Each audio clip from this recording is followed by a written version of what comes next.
Hi friends, my name is Narasimha and I am studying data science group in IRE college.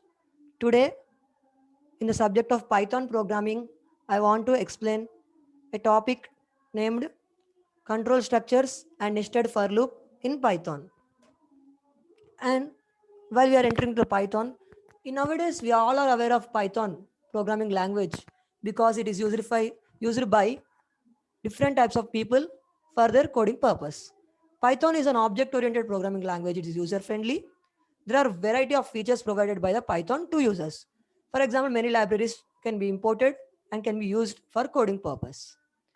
Python is free of cost and it is an open source. So any people can access the Python programming language and do their coding. As I said in the third line, there are a variety of features. Python provides a vast number of features to the users for making their uh, coding, means the kilos of coding to be reduced and making their coding in a easier manner. I am explaining one of the feature, that is control structures in Python. First of all, what are control structures? Control structures are the order of instructions that execute in the program. Control structures is a statement which determines the control flow of a set of instructions. Means in a simple manner, I want to say that in a circuit, resistance is on control of current. In the same way, in the Python, control structures are used to control the coding by giving some conditions to execute and obtain a proper output. And there are three types of control structures. One is sequential constructor, selection structure, and repetition structure. And control structures means we can also known as control statements. First of all, we go to sequential statements. These sequential statements are executed by default mode, means we don't need to access separately the statements. By defaultly, while we are doing coding, this will be executed. Sequential statements are a set of statements whose execution process happens in a sequence. But we have a problem with this. The problem is, if the logic has broken in any one of the lines, then the complete source code execution will break. That means we have written a kilos of code. In any one of the line in between the code has broken the logic, means the logic is not satisfied in that line, then by defaultly the whole code which is out of that line will be stopped execution and the output will be delivered up to that code which is broken. And one of the program I want to show is a is equals to 10, b is equals to 20, c is equals to a minus b, and print statement, a message is given, the subtraction is c. This is the source code I want to give, the simple program, and output will get is the subtraction is minus 10, we get low. Second one, selection, the control statements. These are used for decision makings and branching. In Python, the selection statements are also known as decision control statements or branching statements. The selection statements allows a program to test several conditions and execute instructions based on which condition is true.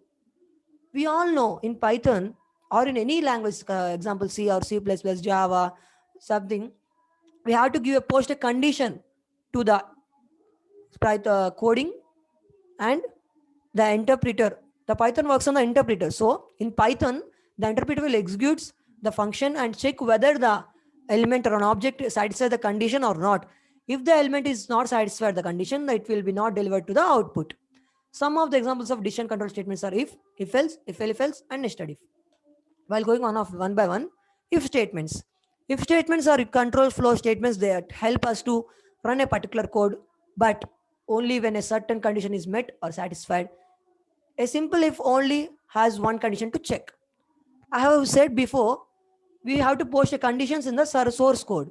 So in the if statements, only one of the one condition should be posted, and if the element which we have, which is the input, which is satisfies that condition, then only the output will be delivered.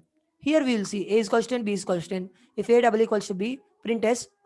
Output we are getting the s because we have given the condition that a and b should be both should be equal. These are comparison factor double equals to.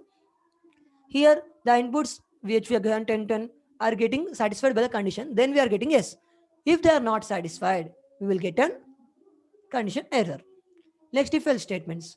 If you have two conditions to post in the source code, these if else statements will evaluate the condition and will execute the body of it if the test condition is true, but If the condition is false, then the body of else is executed. So I am giving a program n is equals to 5, n double the modulus 2 is double equals to 0, print n is an even number, else print n is an odd number. We are getting an output such as 5 is an odd number. I am saying about the execution of the interpreter. First, the interpreter will go to the execution n is equals to 5. Then it will check whether the input given to it can satisfy the condition of if statement or not. If the if statement is satisfied, then only the output will be delivered of the print statement which is given in the if statement. N is equals to 5 does not satisfy the if statement. So it will jump to the else part and executes that. So 5 does not satisfy the if statement. So is the interpreter jumps to the else part and gives the output as f is odd, 5 is odd number. Now if else statements. The if else statement is used to conditionally execute a statement or a block of statements.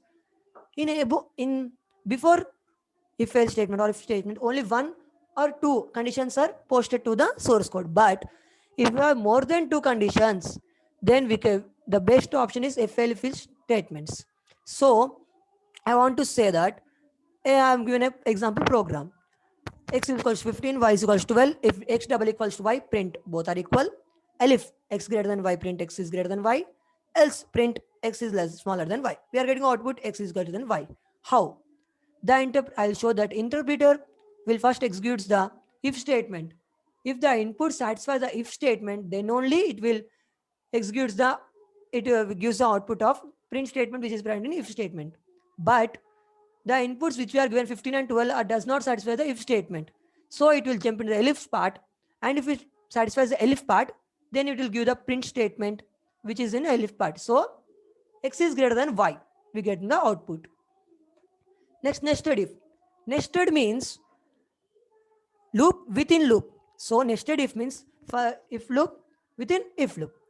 So we are giving the program such as if statement inside another if statement. A is equals to 5, B is equals to 10, C is equals to 15. If A is greater than B, and in that loop, again we are giving two statements, if else statements. If A is greater than C, print A value is big, else print C value is big. If B is greater than C, print B value is big, else print C is big. Output we are getting C is big. In nested if statements, first the condition in if statements, the conditions, first condition is should be posted to if statement, last condition should be posted to else statement, but the between conditions should be used only by the elif statements. So the interpreter first verifies whether the inputs 5, 10, 15 are satisfying if statement or elif statement or else statement. It will execute the statement where there is satisfied. So we get C is big. Next, the third one of the control structures is repetition. This repetition is used for looping, that is repeating a piece of code multiple times. Python is very special for usage of function without repeating it. So it is also known as dry, which indicates don't repeat yourself. A repetition statement is used to repeat group of programming instructions. In Python, we generally use two loops for our coding purpose. They are for loop and while loop. And now we are entering to the another topic. Up to this, I have explained the control structures. Now I am entering to the other nested for loop. I have explained before that nested means with loop within loop. So nested for loop indicates that if first of all, what is for loop? A for loop is used to iterate over a sequence that is either a list, tuple, dictionary, or a set. We can execute a set of statements once for each item in a list, tuple, or dictionary. Now, nested for loop. Loops can be nested in Python as they can with other programming language. A nested loop is a loop that occurs within another loop structurally similar to nested if statements. Not only in Python, in other programming languages also nested loops can be used. But in Python, there is a easy way to use nested loops. Now, example program of pattern, star pattern. I am giving a source code that for I in range of 1,6, for j in range of I, print star, end is equals to inverted commas, print statement. Output we are getting in this format. Because how means the interpreter first executes the two lines For I in the range of 1, 6 means the interpreter takes the values of I are 1, 2, 3, 4, 5. And for j in the range of I means j indicates the output I value. Next, it will execute, the interpreter will execute print statement. Print star means the in the lines 1 to 5, the star will be printed in this manner. In one line, only one star is printed. In two lines, two stars is printed. Three lines, 3, 4 lines, 4, and 5 lines, 5. In this way, the interpreter will execute the whole code. Next, I want to explain a number pattern. This is the output. Number pattern source code is definition. This is a user-defined function. Python is very special for user-defined functions because a user who is using Python cannot not only use the functions which are already fed in the Python, but can also create a function which is known as user-defined function and execute it. Define. The user-defined functions contains three. One is definition, defining a function, driver code, function calling. Function calling is main and important in the user-defined function. In this program, define number pattern of n. Num is equals to 1 for I in the range of 0, n. Num is equals to 1 for j in the range of 0, I plus 1. Print num, end is inverted commas. Num plus 1 is equals to 1. Print slash r. N is equals to 5. Num pattern of n. The way of execution of this is the output. The way of execution of interpreter is first in the user-defined function, it will execute the driver code which is given to it. N is equals to 5. After that, we are calling the function. This is not a function calling, num pattern of n. But defining a function and the function calling, both names should be same. While the interpreter executes the function calling, the interpreter jumps like this into the definition of the num pattern and will execute the whole conditions which are indicated in it. Here I am using for loop and for loop in it. This is known as nested for loop. After execution, the interpreter will gives the output as 1, 1, 2, 1, 2, 3, 1, 2, 3, 4, 1, 2, 3, 4, 5. This is the pattern. This is the pattern of this execution. So, thank you friends for listening to my lecture, and I hope my lecture is useful for your understanding purpose. Thank you friends.